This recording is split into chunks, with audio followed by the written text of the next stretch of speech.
Hello everyone, a very good morning to all. So so आज हम एक case करेंगे। ये एक इमरजेंसी केस है।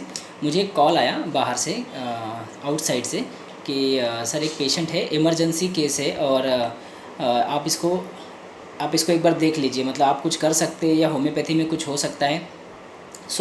ये केस मुझे बताया नहीं कि किस लिए है, तो खाली बोला कि इमरजेंसी केस है। तो मैंने बोला कि क्या हो गया उनको, मतलब क्या तकलीफ़ है।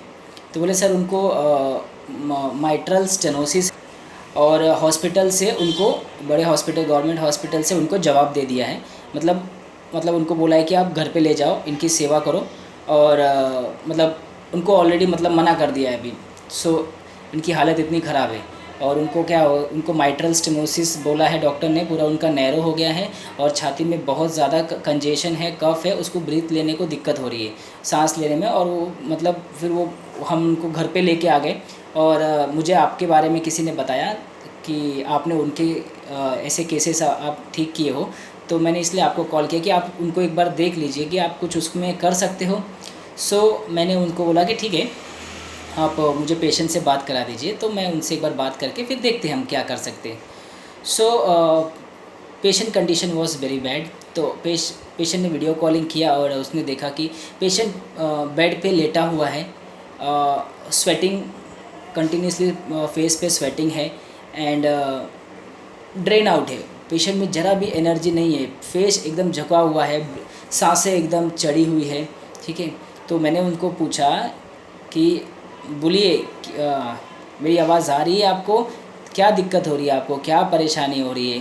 तो जैसे मेरी आवाज़ उन्होंने सुनी और उन्होंने दोनों हाथ जोड़ के ऐसे नमस्ते करते हुए मुझे बोला कि सर, मतलब उनको बोलने के लिए भी इतना वो लग रहा था, बिकॉज़ खाना जा नहीं रहा है, कंजेशन इतना ज़्यादा है, म्यूकस इतना ज़्यादा है कि उनको आवाज़ आ रही। घर वाले को बेटे ने बोला कि सर रात रात भर सो नहीं रहे हैं, कफ की वजह से रात रात भर जागे हैं, छाती में पेन है उनको, डॉक्टर ने दवा दिया है उसका, मगर वो रात भर इतनी आवाज़ आती है, वो कोशिश करते हैं निकालने की मगर निकल नहीं पाता है कफ, मतलब इतना ज़्यादा कफ इतना भरा है कि हमको आवाज़ आती है मगर निकलता कुछ नहीं है।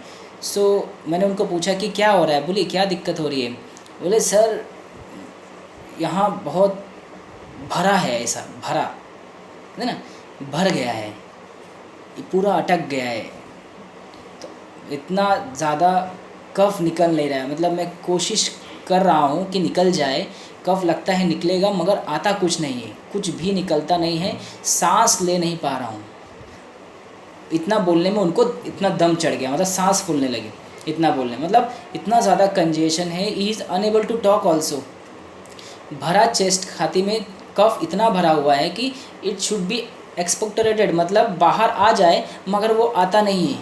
ठीक है। और patient in lying in that bed, patient की कंडीशन इतनी डिटोरिएट है कि मतलब पेशेंट ने ऑलरेडी, डॉक्टर ने जवाब दे दिया है। ठीक है। उसका पाइप छोटा हो गया है, नैरो हो गया है काफ़ी, ब्रीदिंग इशू काफ़ी ज़्यादा बढ़ चुका है, कंजेशन इतना ज़्यादा है। एंड तो होम्योपैथी पे हम इसमें क्या कर सकते हैं, तो डेफ़िनेटली हम कुछ ना कुछ तो कर ही सकते हैं।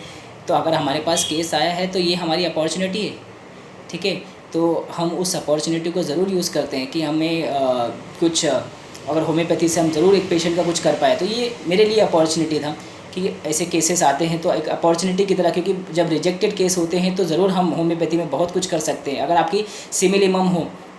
तो अगर आप इस केस में देखो, पेशेंट लेटा हुआ है, पेशेंट में ताकत नहीं है कफ निकालने की, एनर्जी नहीं है एक्सपेक्टोरेट करने की, बाहर करने की इतनी क्षमता नहीं है, बिकॉज उसके पास उसका चेस्ट इतना वीक हो गया है कि वो ही अनेबल टू, मतलब एक्सपेक्टोरेट, मतलब कफ नहीं निकाल सकता उसके चेस्ट में, और उसके पास इतनी ताकत नहीं है मगर कंजेशन इतना ज़्यादा है, a large amount of mucus accumulated, ठीक है, in the bronchi, but he is unable to cough out. So आप देखिए ऐसे केसेस में हमें हमें रूब्रिक्स की ज़रूरत नहीं है।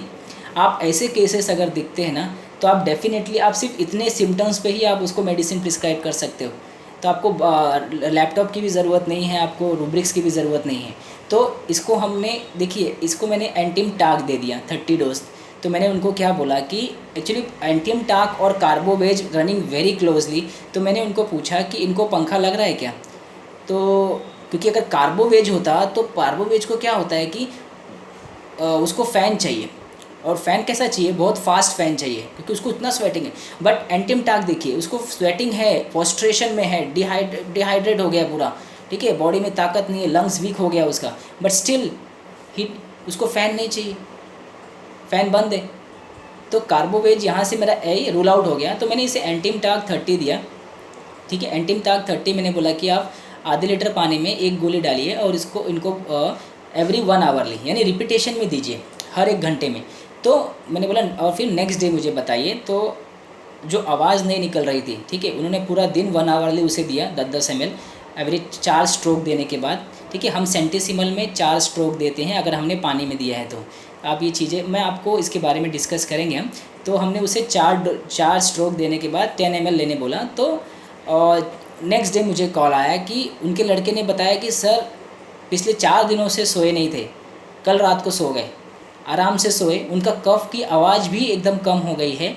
तो मैंने उनको पूछा कि कैसा लग रहा है कल से, तो उन्होंने बोला कि आज डॉक्टर साहब 20-30% ठीक लग रहा है, अच्छा लग रहा है, कफ़, छाती हल्की लग रही है मेरी, ठीक है, सांस आ रही है मुझे, ठीक है, और मैंने सुबह नाश्ता भी किया। तो मैंने बोला अच्छी बात है, कंटिन्यू करो सेम। तो सेम वापस से 1 आवरली कंटिन्यू किया। तो वापस से नेक्स्ट डे, तो next day sleep was better, ठीक है, और अच्छे से सोए, कोई दिक्कत नहीं, कफ़ काफ़ी कम हो गया 2 दिन में। एंटीमटाग 30 से आप देखिए 2 दिन में ही कफ़ पूरा कम हो गया, काफ़ी अच्छा हो गया, ठीक है। पेशेंट की आवाज़ निकलने लगी, सांस जो अटकी पड़ी थी छाती में, प्रेशर बना था वो भी रिलीज़ हो गया and he is feeling better, ठीक है। तो मैंने बोला ठीक है, अब आप उसे 2 आवरली कर दीजिए। तो 2 आवरली मैंने बोला कि 3 दिन लेके फिर बताइए। तो सेम प्रोसेस में 3 दिन लेने के बाद पेशेंट को कोई कंप्लेन नहीं, ठीक है। तो मैंने बोला अब उसे स्टॉप कर दीजिए। पेशेंट को अच्छा लग रहा था, पेशेंट की एबिलिटी अच्छी हो गई, उनका वाइटलिटी अच्छी हो गई, वाइटल फोर्स एक्शन में आ गया एंड वो रिकवरी फेज़ में आ गया। हमें पेशेंट को रिकवरी फेज़ में डालना है। एक बार रिकवरी फेज़ में आ गया तो बॉडी इट्सेल्फ वो अपने आप ही हील कर लेगी। तो हमें सिर्फ रिकवर करना है बॉडी मेडिसिन से, पेशेंट को रिकवर फेज़ में खाली लाना है। एक डेंजर सिचुएशन से जहाँ पेशेंट की डेथ बहुत नियर है, जहाँ पेशेंट की लाइफ थ्रेटनिंग पोजीशन है, तो हमें उस कंडीशन में अपने रिकवरी फेज़ में पेशेंट को कन्वर्ट करना है। तो पेशेंट रिकवरी फेज़ में एंटीमटाग देने के बाद आ गया, ठीक है। 1 हफ्ते बाद फ़ोन आया कि सर थोड़ा डिस्कम्फर्ट हो रहा है सांस लेने में और तकलीफ़ हो रही है। तो मैंने 200 कर दिया। मैंने बोला 200 सेम प्रोसेस में आप उनको दिन में 3 बार रखिए पानी में डाल के, तो 10-10 ml, और फिर मुझे बताइए 3 दिन में। 200 देने के बाद फिर से एकदम अच्छा हो गया, कोई प्रॉब्लम नहीं। वापस से जो ब्रीथलेस था वो कम हो गया, कफ अच्छा हो गया। नाउ अभी जो एनर्जी लेवल था वो काफ़ी अच्छा है, खाने लगे, सोने लगे, ठीक है, और सब खांसी वासी सब बंद हो गए, ठीक है। तो ये नॉर्मल हो गया और ऐसे चलता रहा। 15 दिन के बाद, 20 दिन के बाद सब कुछ नॉर्मल है। बीच में वापस से थोड़ा सा उनको एसिडिटी, बहुत ज़्यादा ब्लॉटेड फीलिंग हो गया था, बहुत ज़्यादा तकलीफ़ हो गई थी, पेट फूल गया था और उनकी वजह से उनको सांस लेने में दिक्कत हो रही थी, ठीक है।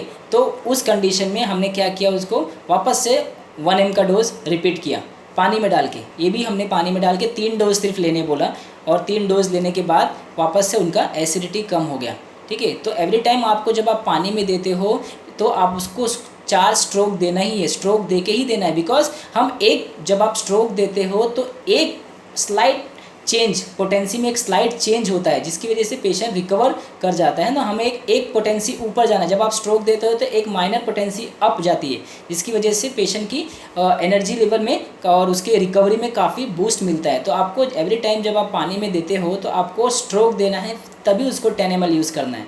तब आपको, अगर आप स्ट्रोक नहीं दोगे, आप सिर्फ वैसे ही दोगे तो पेशेंट स्टेबलाइज रहेगा और मेडिसिन एक्शन नहीं करेगी।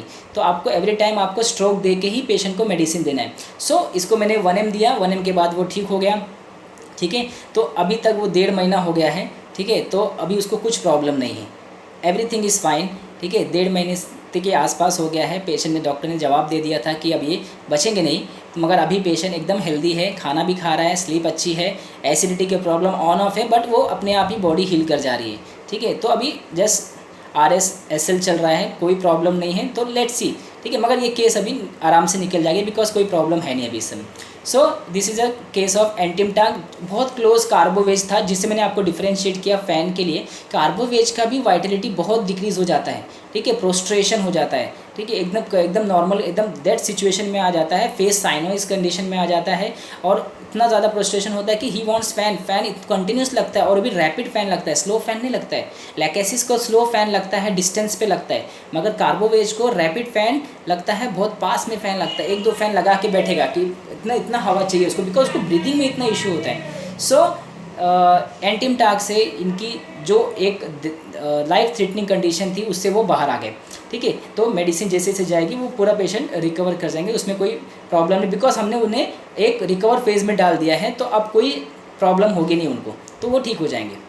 सो this is a short case of एंटीमटाक। तो आपको यहाँ रूब्रिक्स की ज़रूरत नहीं पड़ेगी, आपको यहाँ कोई आपको सिर्फ फील देखना है। आपको ऐसे के मैंने एक बार और कोरोना के एक जब मैंने केस लिया था एक, तो उसमें मैंने एंटीमटाक दिया था एक आजी को, जो मैंने पहले एक वीडियो बनाया था जिसमें anxiety carried desire to be carried sitting up, एक सिटिंग इरेक्ट एक पोजीशन लिया था जहाँ मैंने एंटीमटाक दिया था और वो केस ठीक हो गई थी। आप देखिए मेरा वीडियो, उसमें वहाँ भी एंटीमटाक से वो केस निकल गई थी, जहाँ एक वो हॉस्पिटलाइज थे और वहाँ भी बहुत ज़्यादा तकलीफ था आजी को।